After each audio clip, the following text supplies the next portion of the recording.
On today's edition of Westman This Week, a break-in at the town center in downtown Brandon is being investigated by Brandon City Police. A Brandon area woman is striving to become nationally ranked billiards champion. And the Brandon Wheat Kings are in a battle for their playoff position with only 5 games remaining to the regular season. All that and more on this edition of Westman This Week.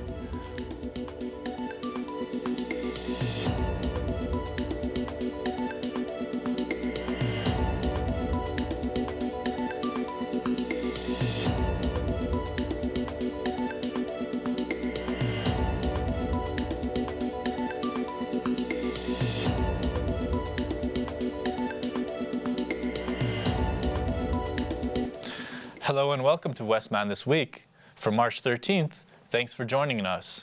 I'm Sage Ducharme. The Canadian College National Volleyball Championships got underway this Wednesday. The top college volleyball teams in the country are competing for the national title. Among them is the Assiniboine Cougars women's volleyball team. As our reporter, Morgan Walker, shows us now, it's a historic success for this small rural college. Another big point for Assiniboine. They take the set, their latest win in a season of wins. Solid gameplay like this helped the Cougars to a 13-5 record. That includes an 8-game win streak to end the season off. After a memorable season, the Cougars now find themselves on the national stage for the first time in program history. The Cougars coach was named MCAC Volleyball Coach of the Year. He's now in his 30th year of coaching, and he knows not to get excited in the middle of a tournament. Well, I think it's a good step up. I mean, we've kind of gotten better each of the last 4 years, and the first time we've been at nationals is nice, and now we got to continue to get better. We're going to lose some people, but we're going to return some great ones, and we have some real good recruits coming, so we're pretty excited about that opportunity as well. It's been a pretty incredible run. Coach Neufeld has recruited some really talented players. They've really gelled this year, and it's huge. This is the first year that we've won the MCAC in women's volleyball. For their part, the players say they've reached here because of their excellent chemistry. It means that we've succeeded. We fought really hard in the season, and that we just kept pushing. Even though that game didn't go the way we wanted it to, we still got to keep going forward and fighting for what we want. I'm very proud of all the girls. They've all worked super hard. Everyone deserves to be here. 8 teams from across Canada are going for glory here in Niverville. Win or lose here, their supporters say they've already made their claim to fame. For Westman This Week, I'm Morgan Walker in Niverville. The Assiniboine College Student Association held a Care Corner booth to help students learn about their insurance. On Thursday, from 10:30 to 1, ACSA had a table in the event space to discuss and answer questions about student insurance. The booth had free David's tea bags to give out to students. The ASCA has health and dental plans and I Am Well counseling services for the students at Assiniboine College. Students can learn more at the Assiniboine College Students Association office. Sunday evening, downtown Brandon experienced a break-in at the town center. Westman This Week, Abby Juvenville has more. I'm at the town center in downtown Brandon where there was an alleged break-in. A 35-year-old man and a 32-year-old woman allegedly broke into the mall Sunday evening. At 7:30 a.m. on Monday morning, the Brandon Police Service responded to a report of a break-in. The mall's video surveillance showed a man and a woman using a crowbar to pry open the doors to the mall. Police found and arrested the man and found a crowbar and other tools and weapons on him. Both the man and the woman were released on undertaking and are scheduled to appear in court in May. From Westman This Week, I'm Abby Jubenville from Brandon, Manitoba. More than 10% of men will be diagnosed with prostate cancer in their lifetime. That's according to the American Cancer Society. The new technology is being researched, which could change how this disease is detected. In this report, Mandy Gaithier explains how their artificial intelligence is being used to pinpoint exact areas of concern. This year alone in the U.S., around 333,830 men will be diagnosed with new cases of prostate cancer, and roughly 36,320 men will die from the disease. Finding the cancer early is key. That is really, really critical for us to avoid detecting cancer at a later stage. Dr. Andre Perisco says right now prostate cancer is detected through prostate-specific antigen levels, or PSA. If those levels are elevated, the next step is an MRI. At Cleveland Clinic, he says that imaging technology is already paired with artificial intelligence to help detect cancer and allow patients who don't have the disease to avoid unnecessary biopsies. Now, a new AI tool is going a step further. So we can actually acquire images with half of the time that it used to take us to obtain a routine MRI. Perisco says these new AI algorithms being researched also allow for a clearer image because the scan is shorter. So he says patients are more comfortable and move less during the MRI. He says this new tool also allows doctors to better pinpoint areas of concern and do it more efficiently. There are things that can mimic the appearance of cancer. There are things that can hide some cancer in the prostate as well. And the artificial intelligence can help us improve our diagnostic accuracy. For Health Minute, I'm Mandy Gaither. A woman in Brandon says she's practicing hard, aiming to become one of the top pool players in Canada. Not so long ago, it was rare for women to be in pool halls, but she had a string of recent tournament victories. Now her fellow players say she's headed to the top. Paige Hutchinson brings us her story.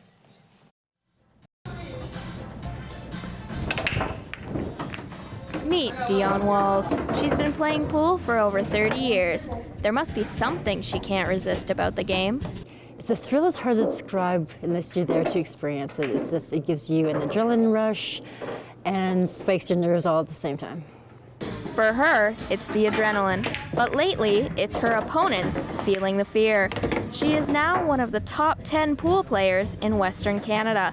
According to her fiance, a fellow pool player, she's a born competitor. Well, they don't call her Dirty D for nothing, but no, honestly, she's a great player. Some would say pool is not a sport. However, 46 million people around the world would disagree.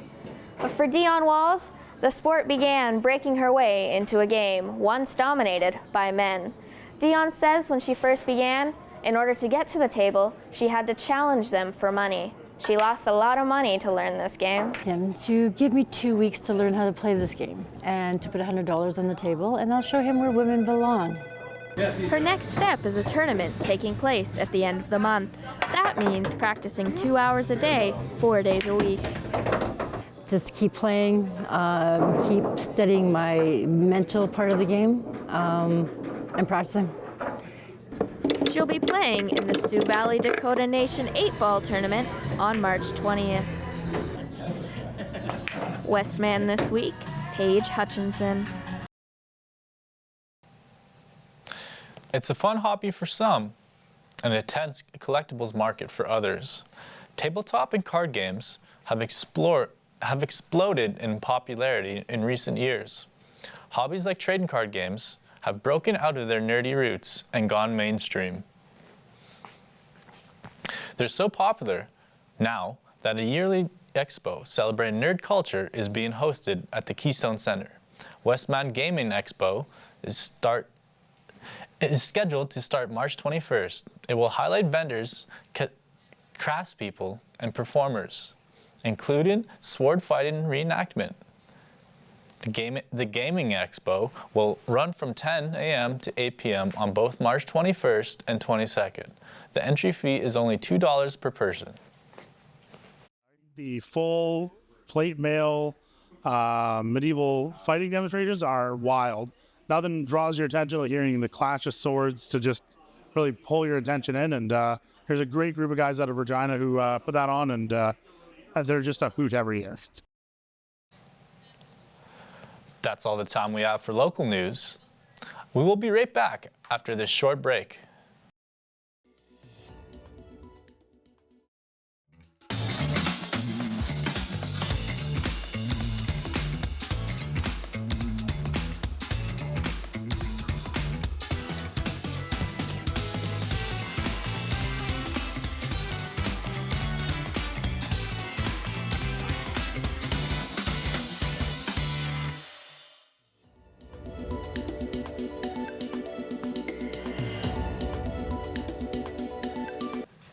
Hello. With that look at some of the headlines making news around the world, I'm Isaac Roberts. We start off in the Middle East. The U.S.-Israel-led war on Iran is entering its second week. Iranian cities such as Tehran have suffered tremendous damage as a result of heavy airstrikes. Military and civilian sites have been struck repeatedly in Iran. Other countries such as Qatar, the UAE, and Bahrain have been targeted by the Iranian military. Israel has also been hit by Iranian missiles and drones. In response to the military action taken by the U.S. and Israel, the Iranians and Houthis in Yemen have hit vessels in the Persian Gulf and the Strait of Hormuz. Iran claims to have started to mine the strait in an attempt to shut down shipping through the vital waterways that sees a significant volume of commercial traffic. This will further affect global supply chains. It will also raise the prices of many commodities in addition to oil and gas. The U.S. administration has offered conflicting reports about ensuring the safety of ships going through the strait. One significant problem is that the U.S. Navy does not have any minesweepers with the naval task forces in the region. Despite U.S. President Donald Trump's assertions that the war is nearing its end, the conflict shows little sign of waning, with Iranians issuing their demands for a cessation of hostilities. More fallout from the U.S. and Israeli strikes against Iran. The World Health Organization warns black rain in Iran could pose serious health risks. Airstrikes that targeted oil facilities sent thick black smoke into the air. WHO officials say the strikes triggered fires and created serious concerns about air quality. That includes rainfall containing black soot. The pollution prompted Iranian authorities to advise people to stay indoors this past weekend. Iran is already grappling with a severe water crisis, and the acid rain or black rain threatens to harm the bodies of water that the country relies on. The U.S.-Israeli war on Iran is having a big economic impact around the world. Consumers are feeling the pinch at the pump as the oil and gas prices soar. The closure of the Strait of Hormuz and the missile strikes on oil production facilities in Iran and other countries throughout the Persian Gulf region have resulted in an unprecedented market shock. The price of a barrel of oil has increased sharply, with Brent crude hitting over $100 a barrel. This has caused a significant increase in the price of gas for consumers, as prices have spiked 20 to 25 cents a liter locally and much higher in other parts of North America. In Asia, where petroleum companies rely heavily on oil from the Gulf states, they are looking to North America and the U.S. in particular for alternate sources of oil, gas, and petroleum products. Meanwhile, freight rates for U.S. liquefied natural gas have more than quadrupled. At least 4 cargoes of LNG have been diverted away from Europe and towards Asia. The war has choked off a primary source of energy for many countries in Asia. Around the Strait of Hormuz, through which are about 80% of Asian fuel supplies travel, the conflict has been escalating. In the American Midwest, a series of violent storms swept through several states. Homes and businesses were destroyed during the violent thunderstorms and tornadoes that broke out Tuesday night. This drone footage is from Lake Village, Indiana tornado that claimed the lives of an elderly man and woman. Lake Village is an hour south of Chicago. Communities in Illinois also suffered devastation from these storm systems. As storms push east early Wednesday, the main concern shifts to flash flooding and damaging winds. The storms are ongoing from Texas to the Great Lakes, leaving more than 60,000 customers without power. More injuries and widespread damages were reported in parts of Illinois and Indiana, according to officials. A tornado tracked through the Kankakee, Illinois area Tuesday evening. Silicon Valley has overtaken Hollywood in one key metric: video ad revenue.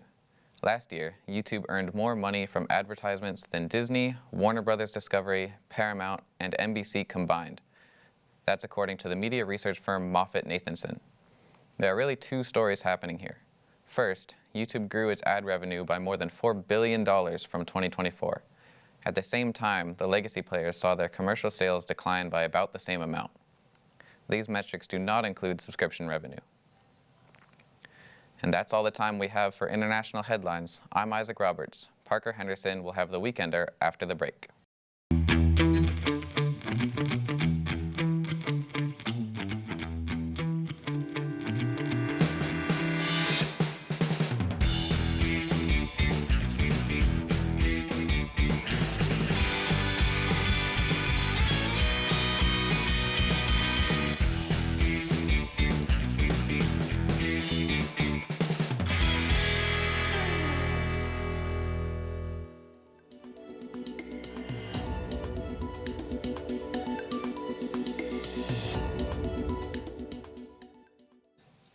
Hey, welcome to the Weekender for March the 13th. I'm Parker Henderson. Here's what's happening this weekend around Brandon and Western Manitoba. On Sunday night, a play called Hockey Mom, Hockey Dad will be showing at the WMCA. The rom-com is about two single hockey parents who met and fell in love while watching their kids play minor hockey. The play starts at 7:30 on Sunday, March the 15th. It's running one night only. If you want tickets, children are $10, students are $25, adults are $35, and seniors cost $30. If you're missing the sweet sound of jazz, tonight is the last day of Brandon University's Jazz Festival. BU music students have spent yesterday and today learning from internationally acclaimed jazz educators and performers. Performance at the WMCA starts at 6:30 and 9 p.m. Tickets are between $27 and $30. If you enjoy the unique smell of horses, this weekend is an open house at the Keystone in Barns 3 and 4. Western riders are warming up for the upcoming winter fair. The riders will be competing for a cash prizes. Maybe dogs are more your thing. The Crocus Obedience Kennel Club is having an agility trials Saturday and Sunday. The competition includes jumpers, gamblers, step chases, and more. There's a range of ability, from beginner handlers to master level. There's more live music going on in Brandon. Head over to the 40 for ear-blasting sounds of rock. Tonight, DB and the Deadbeats hit the stage. Saturday is Justin Aaron and Dirty Pool. Photo ID is required, a cover fee may apply. Fire and Frost taking place in Wasagaming Riding National Park from today till Sunday. The festival features stories telling fashion photo shows, snow carving, fire dancing, and more. All events are free. Looking for plans this Friday? Eastside Eateries turning up the vibe with an open mic night. Any talent is welcome, from poetry to juggling to magic to singing. Come for the food, stay for the talent. And don't forget to sign up early if you want your moment on the mic. $5 at the door. Let's see what's playing on the big screen this weekend. One new movie is debuting, two other movies are replaying once again. For Colleen Hoover fans, Reminders of Him is based on the best-selling novel. A woman tries to reconnect with her family after serving a 5-year prison sentence. The Teenage Mutant Ninja Turtles are back in theaters. It's to celebrate the 35th anniversary since the movie was first released. The movie is called Secret of Ooze. Donnie, Leo, Mikey, and Raph discover their origins while they try to save New York City from Shredder. The second Rewind film is called Weapons. The hit horror film gives thriller fans another chance to get creeped out. That's what's going on in Westman this weekend. And in the weather today, we reached a high of -9. You might have seen some clouds, but things are going to change for the weekend. Tomorrow will be mainly sunny with some clouds. It'll be a high of -11 and drop to a low of -21 at night. Sunday will be a high of -12. At night, it'll be a clear and low of -18. And we'll start this week on Monday with sunny weather with a high of -6 and a low of -13. So this should be the last cold weekend of the year. I'm Parker Henderson. That's all the time we have for the Weekender. Matthew Schroeder will have sports update after the break.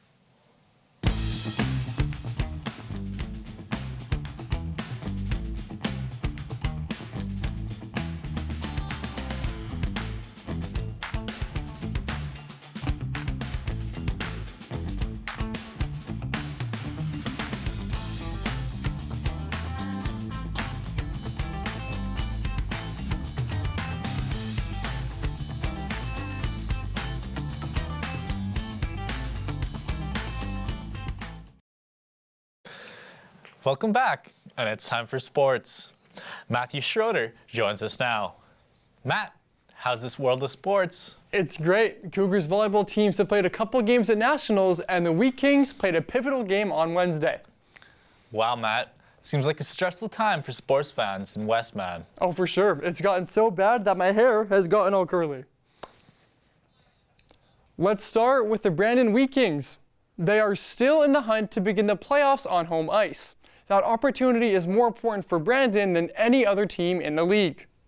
That's because the Royal Manitoba Winter Fair moves into Westoba Place on March the 29th. That's going to force the arena out of commission for the remainder of the season.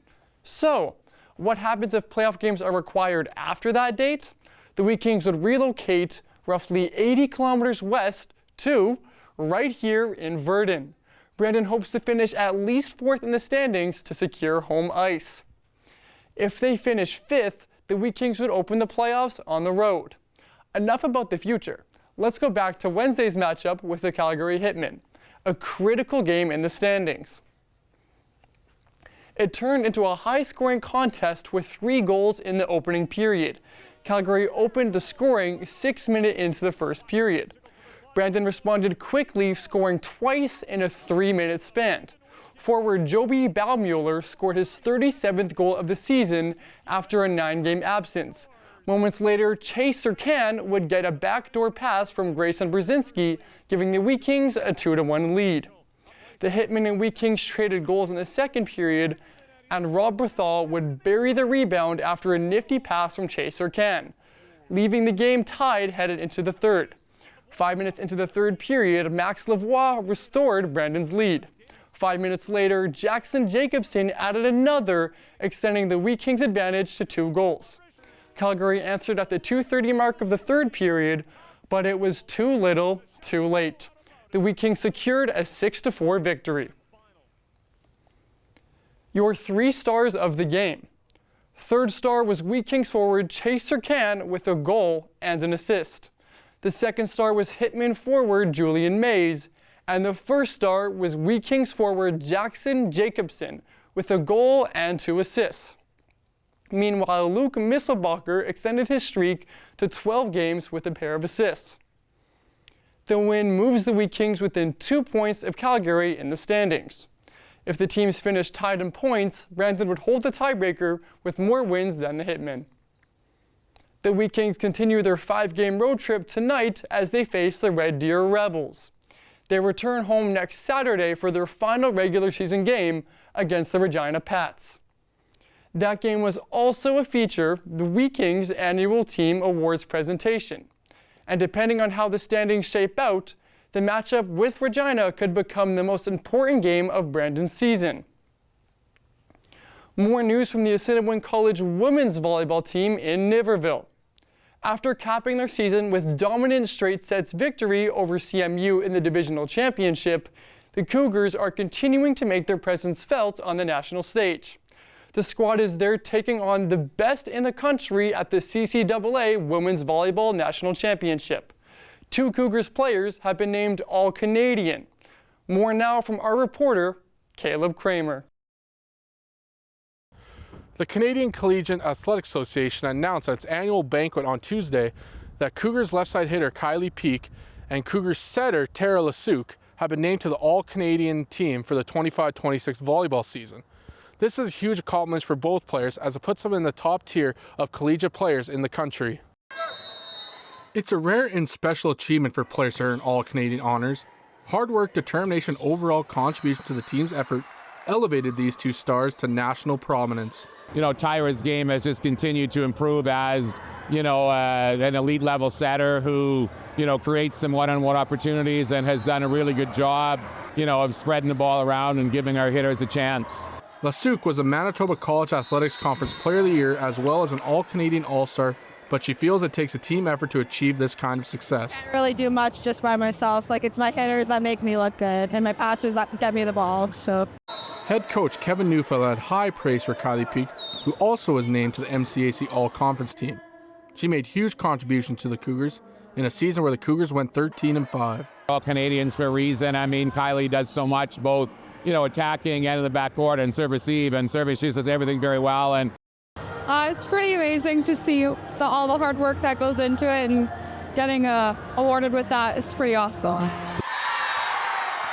With all that hardware in hand, the only thing left to be seen is how the Cougars will fare on the national stage. Peak and Lasuk were a huge part of this season's team, leading them to MCAC title and their first ever national appearance. From Niverville, Manitoba with Westman This Week, I'm Caleb Kramer. So, while the volleyball team is making waves at the national level, the Assiniboine Cougars hockey team is taking it to the international stage. The Cougars are coming off of a dominant final stretch of the regular season. They won by double digits in 3 of their last 4 games, and they only lost 2 games all season.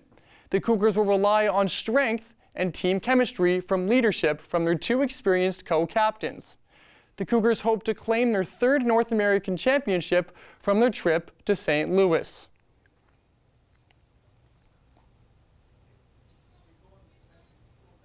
Team Canada is making its mark at the 2026 Winter Paralympics in Milan and Cortina. The Canadian Paralympic teams have captured 10 medals so far, including 1 gold, 3 silver, and 6 bronze, with the Paralympics coming to a close on Sunday. With a few more events still to finish, Team Canada continues to push for more medals on the world stage. Now a quick update on high school sports. Vincent Massey High School's hockey team has played Game 2 of 3 in the Westman High School Hockey League semifinals. Vincent Massey has won the previous 2 championships. Basketball provincials are on their way. Here are some of the local teams looking to be crowned as the best team in the province. For Single A, it's the River Rams varsity girls team, and for the varsity boys, it would be the Wawanesa Wild and Reston Tigers. For Double A, Souris will be sending 4 teams for a 2nd straight year. And the Carberry Cougars varsity boys will also be headed to Gimli as well. For Triple A, the Verdun Golden Bears junior varsity boys are off to Winnipeg. For Quadruple A, Crocus Plainsmen are sending 3 teams, JV boys, girls, and varsity girls. The Vincent Massey varsity boys will be the last team from Westman looking to steal a banner. That's what's happening in Westman in the sports world. Wow, Matt. I think I lost a few hairs myself listening to that. Well, good luck with that, Sage. Turning from all things sports, the Academy votes are in, the other award shows are over, and it's time for the Oscars. David Daniel has a preview of who's likely to win Sunday at the 98th Academy Awards. This world already left you for dead. I can save you from your fate. You don't need no saving. Yes, you do. Sinners arrives at the Oscars with a record 16 nominations, but that doesn't mean the film will leave with the most trophies. Steve Lockjaw just attacked my home, and I cannot remember, for the life of my only child, the answer to your question. One Battle After Another has 13 nominations and a slew of previous awards, including wins at the Producers Guild, the Directors Guild, and the Writers Guild. The awards analysis website goldderby.com has it as a heavy favorite to win Best Picture, as well as directing and adapted screenplay wins for Paul Thomas Anderson and a supporting actor trophy for Sean Penn. And what do you plan to do if this whole dream of yours doesn't work out? That doesn't even enter my consciousness. Maybe it should. Marty Supreme star Timothée Chalamet won a Golden Globe and other honors and long seemed a lock for Best Actor, but then... We've been gone a long time. We back now. Sinners star Michael B. Jordan won SAG's The Actor Award, and with actors the Academy's largest voting bloc, he's now favored to win the Oscar. The film is also likely to win Best Original Screenplay. I hate to say it, but his parents have been feeling unwell as of late, and I'm staying with them to help take care of Alex. Amy Madigan's much-talked-about turn in Weapons brought the actress her first Oscar nomination in 40 years. And after winning the Actor Award for Best Supporting Actress, she's looking likely to win her first Academy Award. The women in my family see things. What do you see? If there's an overwhelming favorite this year, it's Jessie Buckley. The Hamnet star won the Actor Award, the Golden Globe, a BAFTA Prize, and more, and she's expected to take the Best Actress Oscar as well. We'll see what happens when Conan O'Brien hosts the 98th Academy Awards on Sunday night. In Hollywood, I'm David Daniel. Well, that brings us to the end of this edition of Westman This Week. Thanks for watching. It's been great to have you here with us. For all of us here at Westman This Week, I'm Sage Ducharme, and have a great weekend.